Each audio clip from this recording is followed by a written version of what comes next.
Educational एक्सपोर आउ गोटे video रे आपण माननकु स्वागत। आजिकार वीडियो रे हमें कथा हेबा एलटीआर हिंदी सब्जेक्ट विषय जेमिति आपण माने जानिथिबे जो एलटीआर रो जो हिंदी एग्जाम टा हेइतिला सेई एग्जाम को ना कोन कले जो मान्यवर जो कोड थिले ताऊ कोन कले ना कैंसिल कर देले। आउ जो कैंसिल रो ग्राउंड कोन देले ना जो ओ डबल एस सी कहितिला कि जो आपनकर क्वेश्चन पेपर बाइलिंगुअल आसीबो तापर सेकंड ग्राउंड देले कि जो 5 टाइम्स पिला थाई कि एठी प्रीलिम्स एग्जाम हैला नाही। एहा थिला जो पिला केस करितिले आउ जो कोर्ट को जजमेंट रे एहा लिखा थिला कि सेठी पई एग्जाम कैंसिल गला। किंतु जो डिजर्विंग पिला गुडा थिले जो माने भाबुथिले कि एथरो तांकर एग्जाम क्वालिफाई है जीवो सेमाने मध्य चाकरी पाइबे तांकर जो वकील थिले ता सहित जो ओ डबल एस सी रे जो वकील थिले से ट्राई कले कोर्ट को जो मान्यवर जज को कन्विंस करिवा पई कि जो 5 टाइम्स कथा कहउचंती ताहा थिला आपण मानकर सेमाने कहिले कि ना हम कैटेगरीज वाइज जदि 5 टाइम्स जदि थांता आमे कोन ना प्रीलिम्स एग्जाम करी थांतु। किंतु जहां भी ही गला कोर्ट ताकू सुनिले नाही मान्यवर जज ताकू सुनिले नाही एग्जाम ता कैंसिल गला। जेते बेले एग्जाम ता कैंसिल हे जाउची जो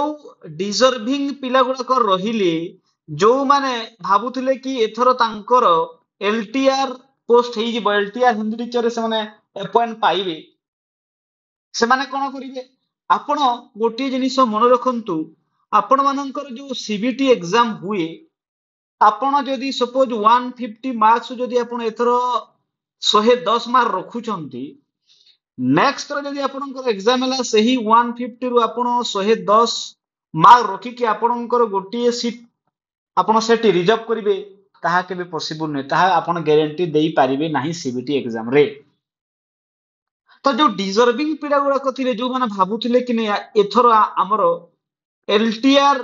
जो हिंदी हेई जीवो सेमाने ना कोन करूछंती ना सेमाने पूर्ण मात्रा रे प्रस्तुत अछंती ना कोन पई डबल बेंच रे जो ए जो केस को कोन करिवे ना चैलेंज करिवे ए जो जजमेंट को कोन करिवे ना डबल बेंच जाई कि चैलेंज करिवे। आमे एटा जानले कि जो डिजर्विंग पिला जिवे डबल बेंच को चैलेंज करिया पई एथि प्रश्न आसुची जो ओ डबल एस सी कोन करिवे जदि हम ओ डबल एस सी विषय रे कहिबा ओ डबल एस सी कोन करिवो तार एग्जैक्ट इंफॉर्मेशन तो हम पाखरे नाही किंतु जदि ओ डबल एस सी भी एई प्रोसेस को एई जजमेंट को सपोज चैलेंज कला से भी जो डबल बेंच को गला ताहेले कोन हबो आपनकर जो ओ डबल एस सी प्लस जो स्टूडेंट्स मिसी की जदि लड़िले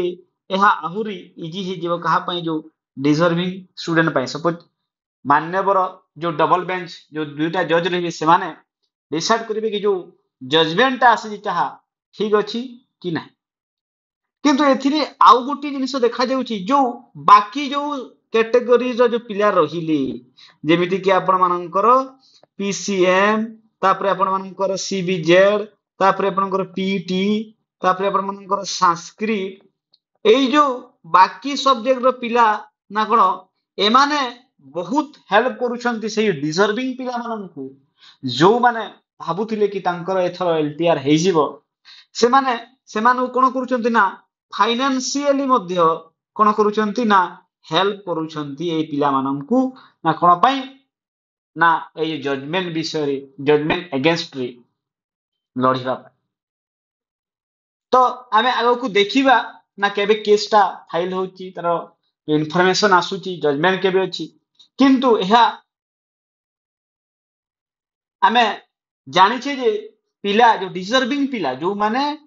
भाबुथिले कि शिक्षक हेबे से माने कोन करूछंती ना डबल बेंच को जाउछंती केस को चैलेंज करबा पई आ जो रहिला ओ डबल एस सी कोन करिवो